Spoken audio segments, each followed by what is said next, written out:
Good afternoon, everyone, and good morning to those of us coming from the West Coast. This is a webinar on successful resumes and cover letters. My name is Dr. Lisa Andrews. I'm the manager of the Career Center at the CFP Board's Career Center. So today we're going to cover, in Part 1, writing successful resumes. In Part 2, we'll cover writing successful cover letters. I'll go over some brief information about the Career Center, and we'll have questions and answers. So for questions and answers, as you can see in your navigation pane, you'll see a Q&A box where you can enter in your questions. Feel free to enter them in at any time during the webinar, but we will reserve questions and answers for the end.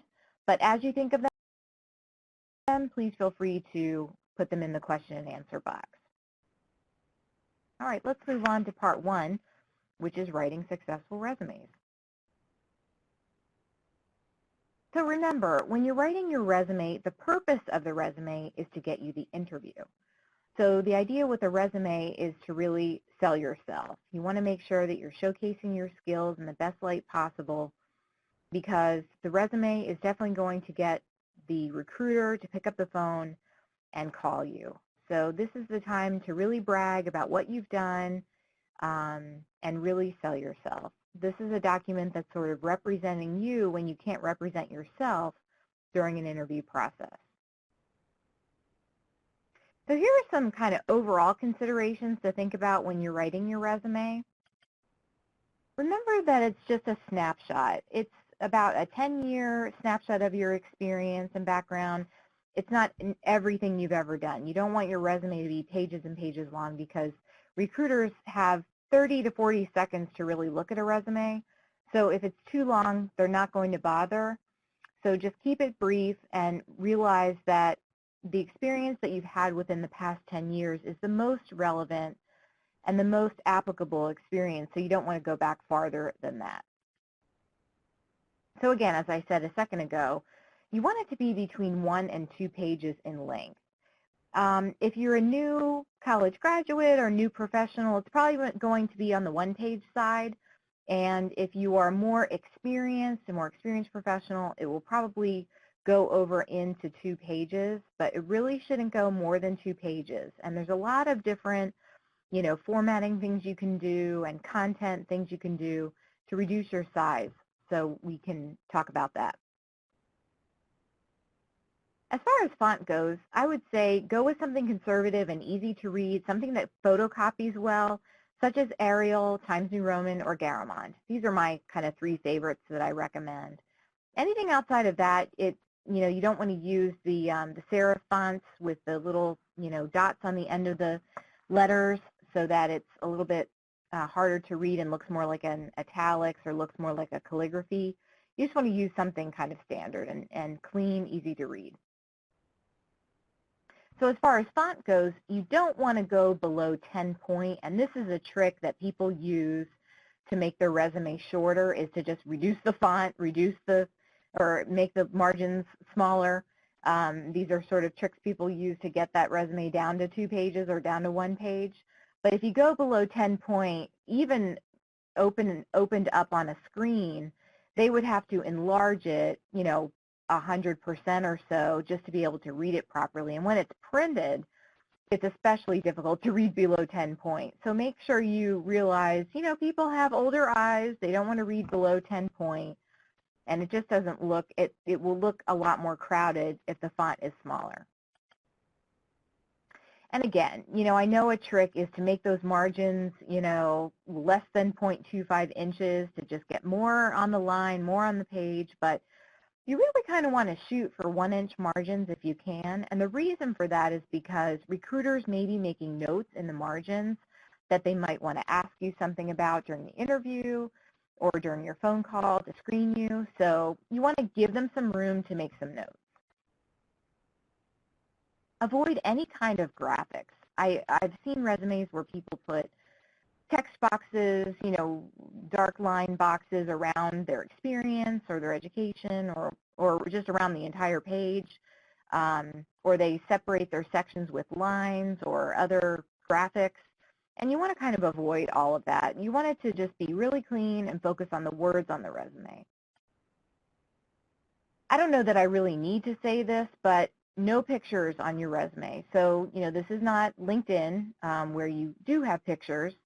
This is a resume. And, years ago, probably in the 60s, 70s, people did put their picture on the resume. But of course, that's a great way to discriminate against people based on gender or ethnicity. So you want to just leave your picture off the resume. Also, you want to skip your hobbies and interests. I know this is somewhat popular to have these on the resume, but just in general, you want to keep the resume more professional, so you want to skip your hobbies and interests. These are certainly things you could talk about in an interview when you're making small talk, or you see a picture of someone scuba diving in their office, and you can say, oh, I'm a scuba diver too, breaks the ice, but you just don't want it on the resume. And no objectives. So objectives have become very passé. They used to be very popular, but they really kind of pigeonhole you and don't open your resume up to multiple positions. So you want to leave the objective off the resume. Let's move on to the different sections of the resume. Of course, at the very top is going to be your name and contact information so that they can get in touch with you and know who you are. Followed by, and this will occupy the space formerly occupied by the objective, would be, you can call it a professional profile or you can call it a professional summary. And of course, I'll go into much more detail about all of these sections as we move forward. Your experience. And of course, your experience can be both paid and unpaid. And again, you want to focus on those past 10 years. Your education goes after that. Any licenses or certifications such as the CFP. And any professional memberships or affiliations. We'll talk about a little bit more about that too as well as we move forward. And as I want you to note, if you look back at the list, the above should be the order on your resume. So you start at the top and work your way down. Unless you're a new professional, new college graduate, new professionals, new college graduates, and college students should always place their education section above their experience section. So just flip those two. Because your education is what you're working on right now and what is most recent. So you won't have as much experience as someone that's been in the workforce for a little while. So you can focus on your education by putting it toward the top of the resume. So the really important real estate on a resume is that top third. So you don't want to overwhelm it with your name and contact information by making it a huge font. Everything should be the same font on the resume. The name should not be larger than any other part of the resume. I see that a lot. I see these gigantic names and addresses, and you really don't need that. They will see it. They know where it is. It's always going to be at the top. But that professional profile is really going to be important because that's at the very top of your resume. So you really want to make sure that that is well developed. Okay. So your name and contact information. And this you'll see on the resume that in later slides, I have sort of the whole resume on one page, so you'll see that. In general, and because of the way this PowerPoint slide is set up with the yellow bar on the side, what I wanted to express is that you should really have everything all on one line. And as you can see, I've separated those by a dash. You don't want to take up a whole lot of real estate with just your name and contact information. You really just want to have it all on one line and the same font as everything else in the resume. Now an option, some people don't like to put their street address on the resume, which is fine. But if you're going to do that, at least put the city and state, because employers do like to know where they're recruiting from. And some employers, unfortunately, do have a bias toward local candidates. So they do want to know where you're coming from. And the phone number may not always give you away because cell phone numbers tend to have various area code. So even if they Googled the area code, it may not come up to where you're located or somewhere different than you're located. So you always want to include your phone number and your email address, but also make sure you include at least a city and state if you're not comfortable placing your street address on there. Now, as far as your phone number, I see a lot of people with a home number, a cell number, a work number. You really only need one phone number where you can be reached during normal business hours, 8 to 5 or 8 to 6, because this is when the recruiter is going to call you. And so, of course, you want to make sure that the phone number you're listing is the phone number you want to be answering during those times. So if you're at work, you may not want to answer your phone or may not have privacy to close an office door and answer a call about another job. So you may want to consider which phone number you're placing on the resume very carefully. And also you want to make sure that your voicemail is just sort of standard and professional. I don't recommend the automated voicemail where it says just the phone number. I do recommend some kind of personal greeting that you record yourself. And then also know, like, if this is a home number and a spouse or a child or someone is going to be answering the phone for you, please be sure they know how to take a thorough message so that you're actually able to call the employer back. Make sure they get a name, a phone number, a title, and so on. Okay, next on the resume is your professional profile. So basically the professional profile is 3 to 4 sentences that sort of encapsulates your experience and summarizes things. And then under that, you want to have bullet points of key skills that add depth and detail. So this is a way for an employer to kind of get, you know, an overall kind of impression of who you are and what you've been doing over the past 10 years or so. So this one says proven track record for developing, managing, and retaining H&W relationships, comprehensive knowledge of investment products, specializing in managed accounts, bonds, mutual funds, annuities, and insurance, experience developing client base with the ability to grow new business and revenue. So, you know, this just, as you can see, you know, this is kind of taken from the different sections of the resume. It kind of pulls out some, you know, basics as to who you are and where you've been. And then we offer the bullet points as well so they can quickly see what your key skills are. Ideally, you want to try to personalize these to the job description if you can and if your experience is applicable toward what they're asking you for. But if you can't personalize everything to the job description, that's okay. So just make sure that you're highlighting your key skills. Okay, let's move on to experience. So really with experience, you want to focus on results. What did you do? What was not sort of, you know, your basic duties and responsibilities, but what were the results of doing those basic duties and responsibilities? And whenever possible, you want to quantify it.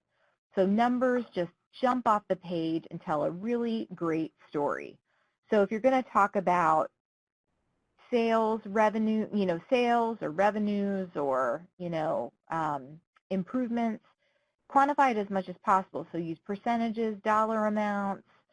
If you're going to say that you oversaw a staff meeting, tell them how many people were in that staff meeting or how many people on average you manage, for example. Under each experience, work experience category, you want 3 to 4 bullets maximum. Again, employers are just glancing at resumes. They're not reading every single word. So they're really sort of just going through this pretty quickly. So if you have more than 4 bullets, they're going to be a little bit overwhelmed and it might not get read anyway. So just stick to 3 to 4 bullets maximum. And be creative. Begin each statement with a different action verb. A lot of people fall into the responsible for trap where they put that for everything. And you don't want to put responsible for.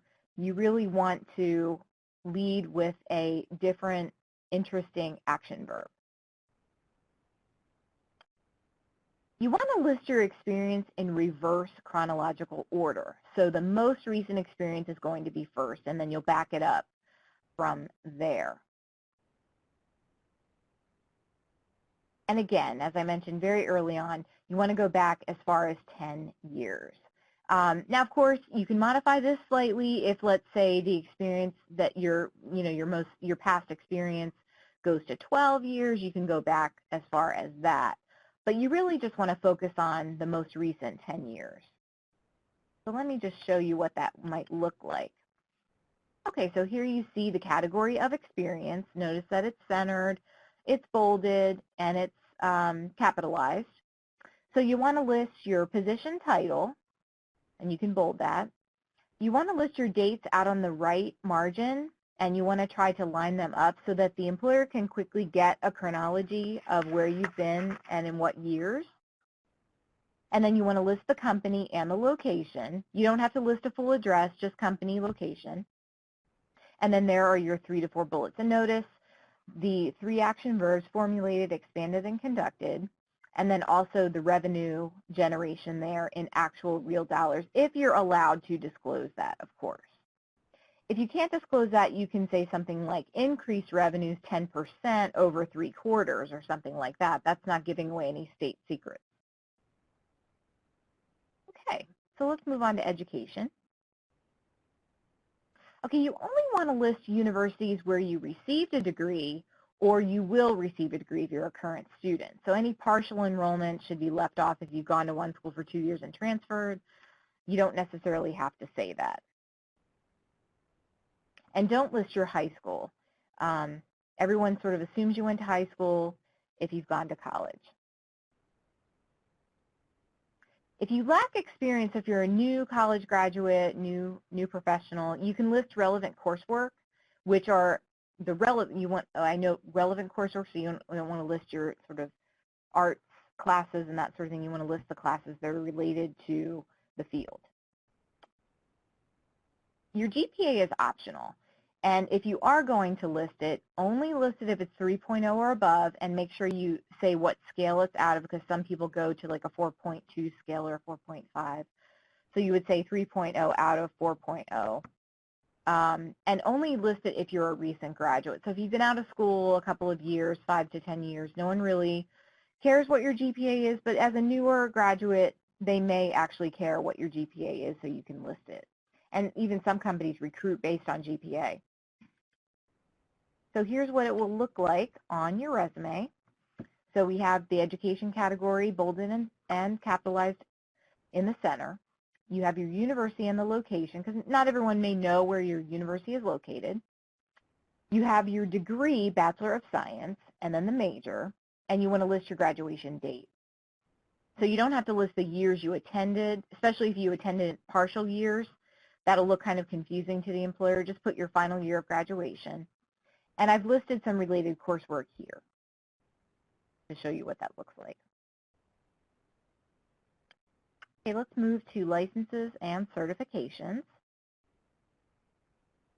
So you want to list only active licenses. So let's say you were, you had your Series 7, but it was 10 years ago and you've let it lapse. You don't have to list it now. So only list what you have that's active.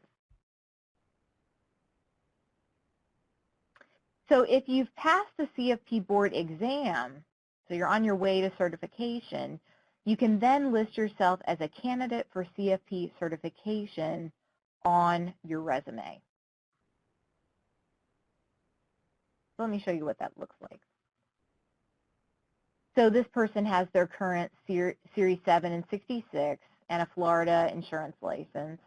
And you see here, candidate for CFP certification, passed exam July 2010. So that's how that looks. Okay, let's move to professional memberships or affiliations. And you really just want to include industry-relevant associations. There may be others that you're involved in for personal interest, but you only want to list industry-relevant ones. And you want to specify if you hold some kind of leadership or officer role, or if you're on some kind of committee, any kind of role that you have within the association, you can list that here too. You can also list any conference attendance that involved a speaking role. So if you attended a conference, list the conference, the year, the location, and what your presentation was about, the title. So this is what that's going to look like. So this person was a student member of FPA, and they had a club membership, which you can count if you're a new or graduate or undergraduate student, where they held an office. Okay, a few final thoughts about the resume before I show you what it all looks like put together and move on. Please spell check. Even one spelling error can disqualify you from the hiring process. Spelling errors demonstrate a lack of attention to detail. This is just a must do. If you learn nothing else from this webinar today, please spell check your resume. It must be perfect. But also proofread for usage. So spell check does not catch errors such as the misuse of there, and there. They are all spelled correctly as you notice, but if you use it incorrectly, again, this shows a lack of attention to detail, and it proves you did not proofread your resume. So please, proofread for usage and spell check.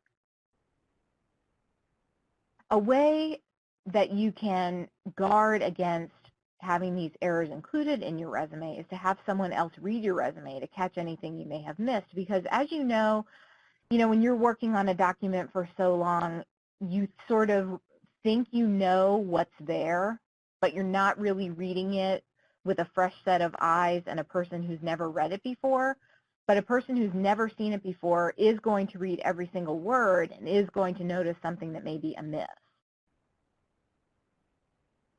Okay, so each person is unique, so each resume will be unique. Obviously, there are outstanding formats out there that you can follow, but of course your wording is going to be different. There is no one-size-fits-all. So I advise you to work with a coach to ensure you're portraying yourself in the very best light, and of course, in this case, that would mean me, so I do encourage you to work with me. I can critique your resume, send it back to you, and we can talk about it. All right, let's see what this resume, and post it. Please use our Career Center. We have about 1,100 resumes that are searchable right now, and employers are actively searching for those resumes in that database. It's the number one thing employers ask me about. They want to search that resume database, so they are looking for you. So please post your resume to the Career Center site. And here's what it looks like sort of all put together. And again, this is a little bit kind of skewed because of the way the PowerPoint slide is, so you have to kind of allow for that. But as you can see, the contact information did get all on one line in this version, so you can see that. You can see the bullet points, the affiliations, the dates out toward the right margin. I put them even farther out if you can. And you can see the professional profile, how that jumps out at you with the bullet points. Okay, so for those of you using the CFP marks, I did want to go over this. It's also on the website, the CFP.net website as well. But when you're talking about using your CFP marks on your resume and cover letter, if you're just using CFP, of course, you want to always use all capital letters, no periods, and you always want to use the R symbol. And you want to, when you're saying CFP, you always want to use it with one of our approved nouns. So like certificate, professional, practitioner, certification mark, or exam.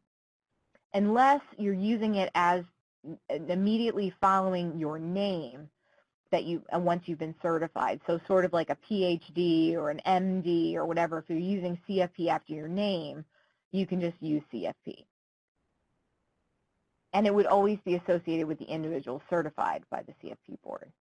Now, if you're going to use the term certified financial planner, you want to use capital letters or the small cap font. And if you highlight it and right-click on font, small cap font is an option. And what that basically does is it makes the first letter a little bit larger and the rest of the letters still in caps but a little bit smaller. And you always want to use the trademark symbol. And of course, as with the CFP, you want to use one of our approved nouns. So certified financial planner professional, practitioner, certification, mark, or exam. Unless you put it directly after your name, just like the CFP. And of course, always associate with the individual certified by the board. Okay, let's move on to part 2, cover letters. So the purpose of the resume is to get you the interview. What's the purpose of the cover letter? The purpose of the cover letter is to entice the reader to move on to the resume. So this is sort of your intro to the resume. Some employers will kind of gloss over the cover letter and go to the resume, but other employers think the cover letter is pretty important. So you want to make sure the cover letter is a good introduction to your resume. So the cover letter structure is really 3 easy paragraphs. This is not hard. Paragraph 1 is going to be your introduction. Paragraph 2 is going to be your tailored demonstration of fit, and I will explain more about this. And paragraph 3 is going to be your closing and your indication of how you're going to follow up. So before you even start a cover letter, you want to start with a job description because, of course, you want to make sure that the cover letter is tailored. You absolutely cannot write one cover letter and send it out to 10 different jobs, even if the job title is the same. The job responsibilities are going to be different, even if the job title is the same, because companies are different in the way that they express themselves and the way that they frame a position, even if they name it the same thing as company B. So you want to start with your job description. I advise printing it out and analyzing it for key duties, responsibilities, and keywords, because you're going to pull these out and plagiarize. I say that jokingly, but you really are going to want to use the exact wording from the job description. So just like ingredients on the back of a food package, the requirements for the position are listed in order of importance. So you want to use the first 3. So as you're analyzing the job description and looking for keywords and so on, focus on those first 3 qualifications that they list, because these are the most important and the ones that they really want, that they're really looking for. I always say, you know, a job description is written for someone that doesn't even exist, because no one's going to have every single qualification on that list. But they're going to at least want you to have the top 3. And if you can, try to address it to a specific person, such as the recruiter's name or someone else in the company. So paragraph 1. Basically, you want to say what position you're applying for and where you heard about it. Employers are always curious to know how you heard about the position. In some cases, it could be through a colleague, and at this point, you can mention their name.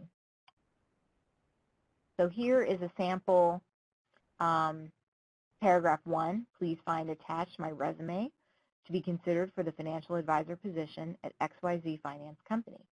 I learned about the position by visiting the CFP Board's Career Center site, of course.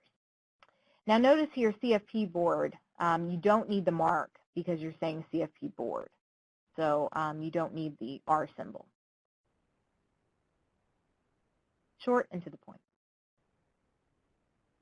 Okay, paragraph 2. Now, this is sort of the most important paragraph, because the first paragraph is just your intro.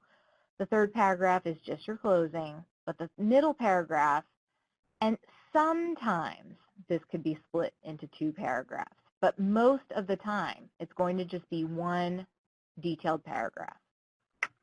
And what it's going to do is address those top 3 qualifications outlined in the job description that we talked about by briefly discussing how you have fulfilled those qualifications in the past.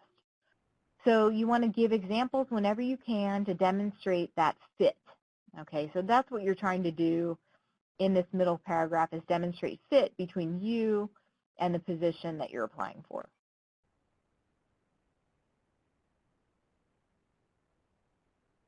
So for example, from the job description, it says conduct seminars on financial planning topics.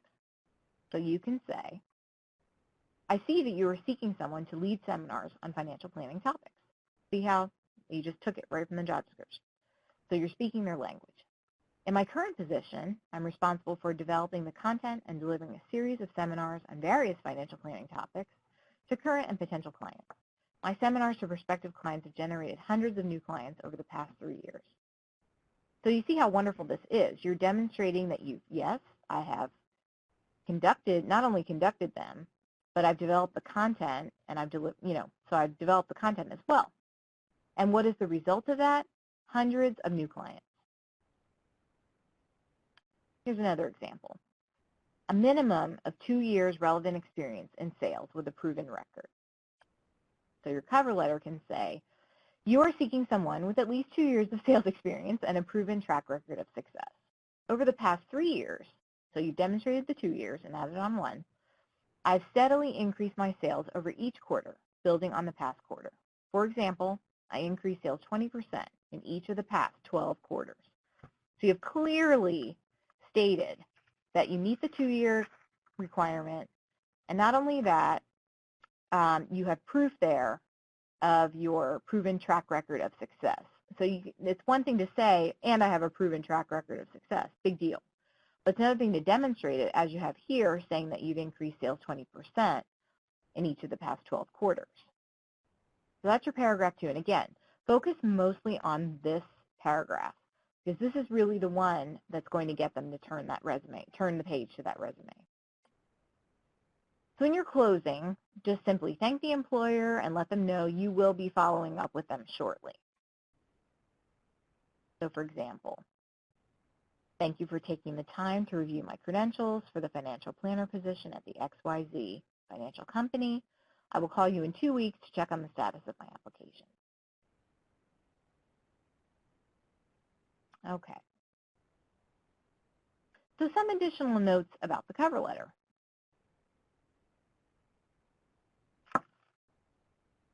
No more than 1 page.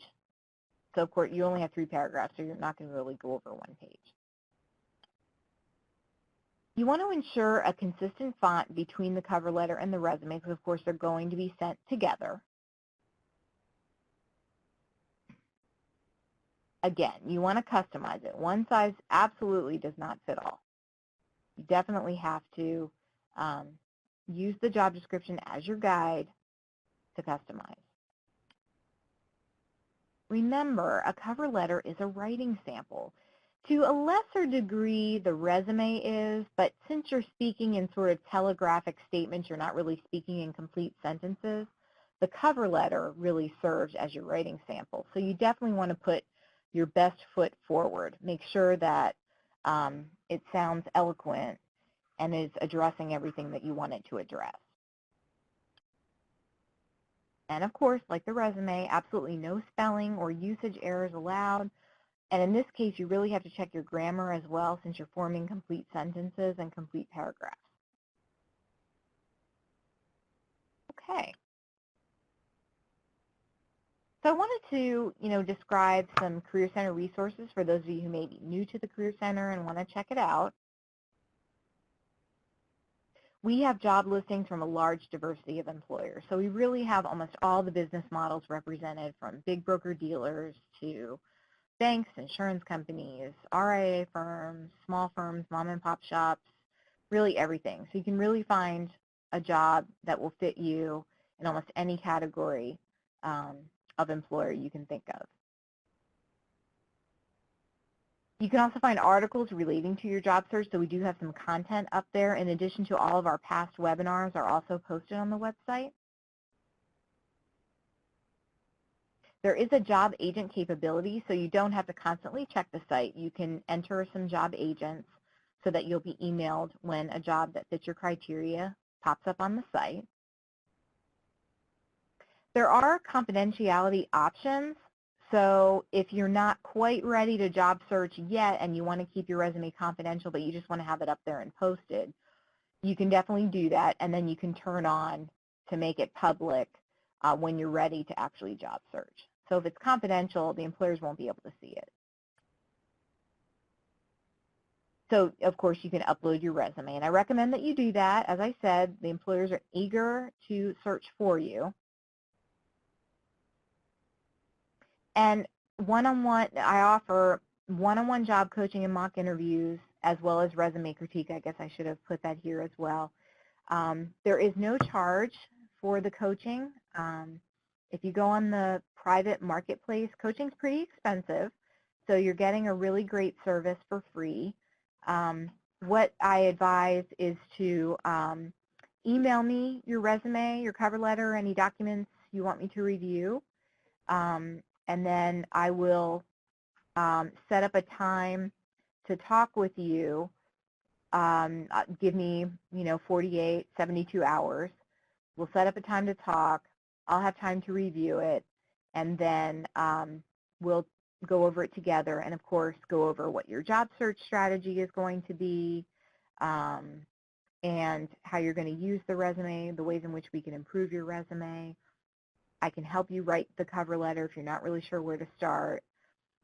So, we can definitely work together. And I will say after this webinar, I'll probably get pretty busy. So I will get back to you, absolutely. But just bear in mind that I usually do get a pretty good uptick in activity after my webinars, even if they're not on the topic of resumes. So just be aware you may have to wait a few days, but I will get back to your request. Okay, so at this time, we can go with questions. I can answer any questions you might have. And while we're doing that, I'll put my contact information up here so that you can see it, and it's on the website as well.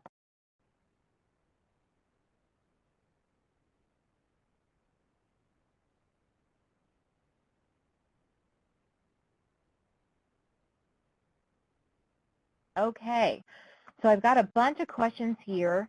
Let's go through these.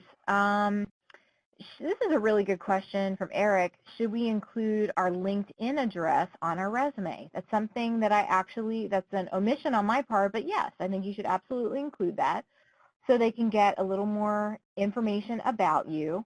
They can go to your LinkedIn page. So yeah, that's a great idea. That's definitely an option. Just to let you know, yes, the PowerPoint will be available for download. It'll actually be up there and ready to play after the webinar is over. The question, should the company logo be included in the resume?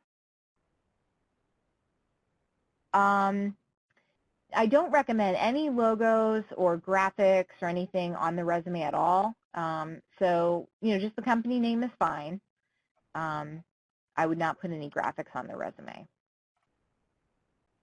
Okay, so Debbie says, if working on a CFP certification after a break from employment, should that education be near the top or lower down? I would recommend probably putting it toward the top since that's what's most current. So, you want to try to make the resume always in reverse chronological order. So if you're working on your CFP, that's what's most current, so I would put that near the top. Okay, Michael asks, publications and speech presentations, where would they go? And also about board and officer positions, how would you put in these?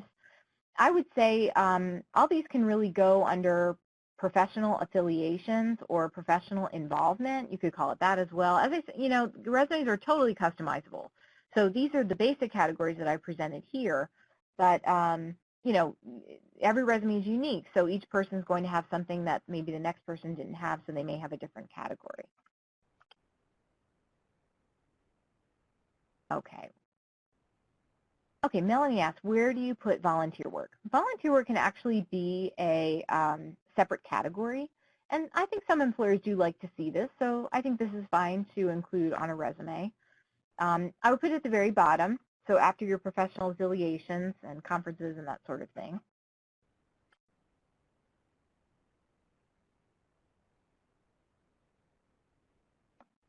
Okay, Kelly asked a great question that I wanted to actually tell you about. Where is the R symbol and the TM symbol on the keyboard? So in Word, go to the Insert tab on the very top and click on Symbols. And it's one of the most commonly used. They're two of the most commonly used symbols, so they're going to pop up right away. And then you can insert them. One thing you may have to do, because sometimes when you place the R in there, it just puts a big registered symbol next to the CFP. You may have to highlight it, right-click it, and put superscript. Click on superscript, and that will make it tiny and put it up in the corner for you. Okay. Okay, Debbie asks, how should you address a cover letter if you don't have a name? Right, you're not always going to have a recruiter's name, so that's perfectly fine. What I would say is you can say something like to the hiring committee or to human resources representative or something like that. So something a little bit more generic. Okay, Eric asks, do you suggest writing a separate cover letter when sending your resume via email, or should you include it in the body of the email?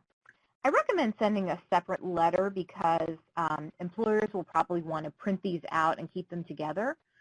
So in the email, you can just say, please find attached my cover letter and resume to be considered. But then you want to attach the documents separately. David asked a good question. Do you have to hold your CFP to post your resume on the Career Center? And the answer is an emphatic no. We have many people who are career changers, who are pursuing the CFP, or who are college students, who are just doing internships at this point. So you don't have to have your CFP to post your resume on the Career Center. We welcome everyone. Even if you're not on the path to CFP certification, that's fine too. Of course, we want you to be. We think it's the gold standard. But if you're not on the path, you can still post on the CFP Career Center.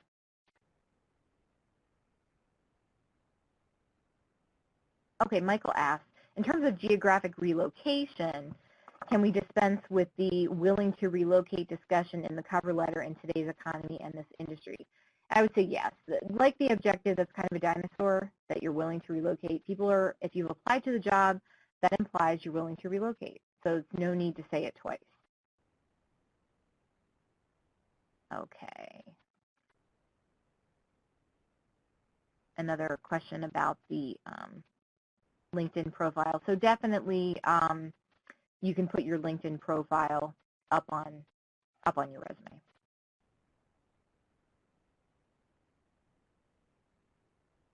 Eric asks, are resumes generated from LinkedIn generally accepted?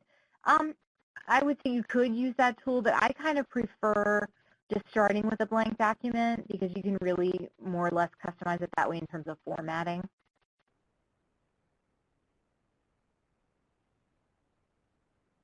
Okay, Keith asks, regarding the dates for each job, does it make a difference if they are located on the left margin or the right as long as they're easily noticed? I have just always advised people to list them out on the right margin, lined up, because there's a lot going on the left margin.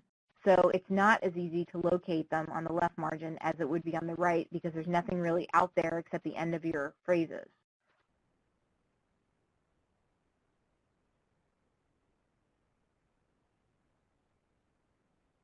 Okay.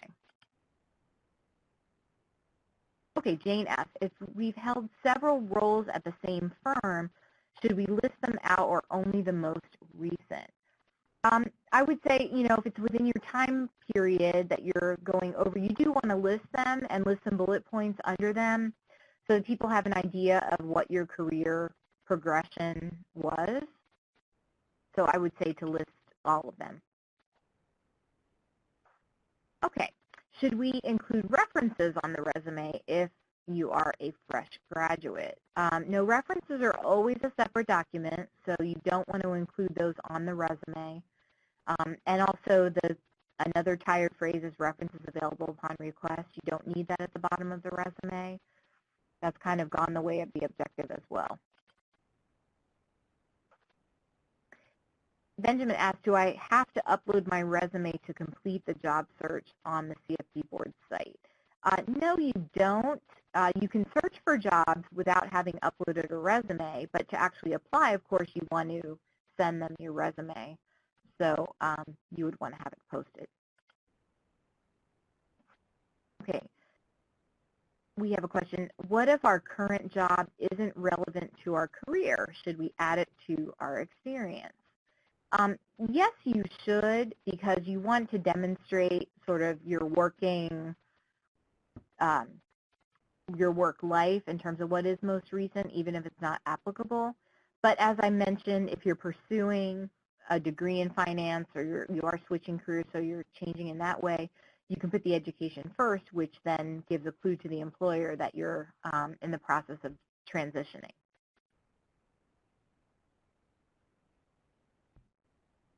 Elizabeth asks, when a job posting states, please be creative, boring resumes are boring, what do you suggest? This is a very interesting question. Well, I mean, I just sort of feel like, you know, you should keep a resume as professional as possible. And you can maybe demonstrate your creativity in your cover letter. So I'm not sure what jobs would actually ask for that, but I would just try to keep the resume as clean as possible. Okay, is it a good idea to put an internship on your resume or in your cover letter? Definitely list your internships in your resume. Internships are experience. They even count toward your experience requirement when you're completing your CFP. So definitely include them as part of your experience in your resume.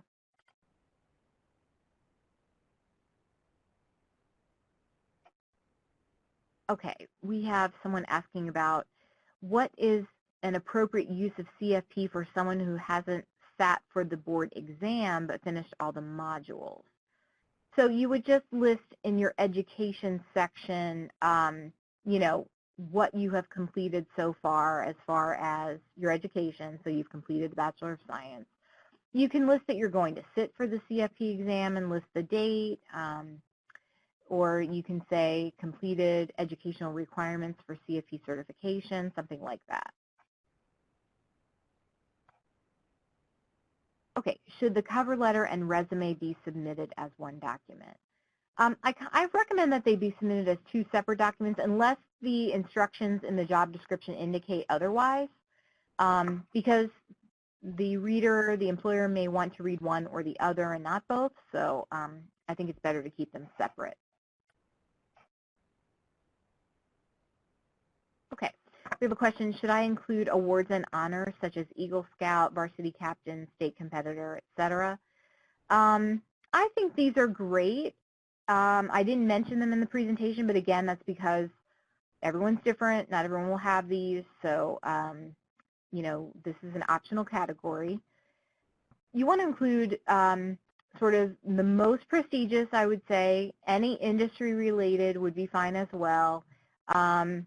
But if you're an experienced professional, things from your distant past or college are just too far back.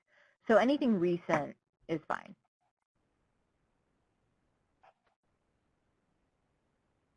Okay, let's see. What format do you recommend resumes to be in, Word or PDF? I would say either format is fine. Both are easily downloadable. So I would say it's 50-50. You can go with either format, Word or PDF.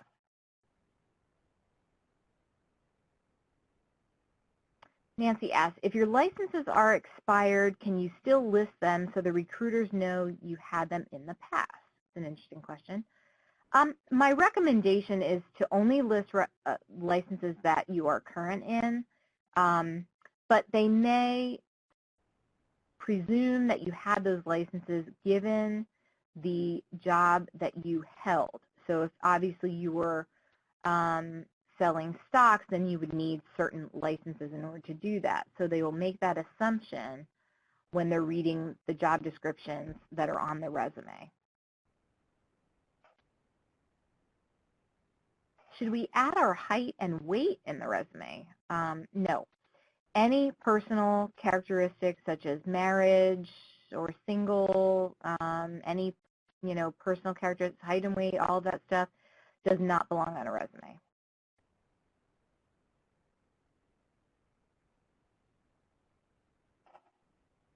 Okay.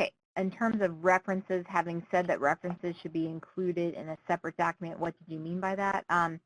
Okay, so references are going to be on their own page. You want to have 3 good references and make sure that you contact the people that you're listing as a reference to make sure they can serve as a positive reference for you, that they'll say good things about you. You want to list their name, phone number, and email address and contact information on a separate document that has references at the very top.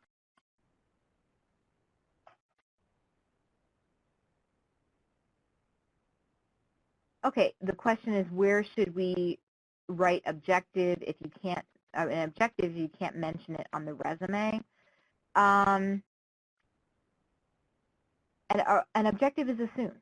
So if you're applying to a financial planner position, your objective is to get that position. So that's why objectives have become passé. But you are sort of indicating your interest in the cover letter. So that's kind of a place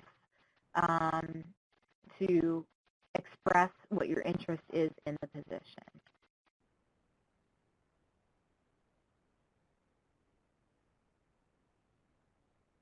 Okay, Joe asks, what about listing a lapsed CFP certification when preparing to take the exam soon? Good question.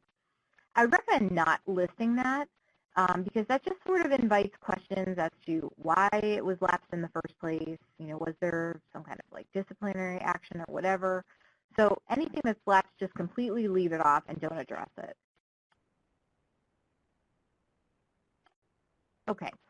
What is your recommendation for describing your experience on the cover letter if you're making a career transition?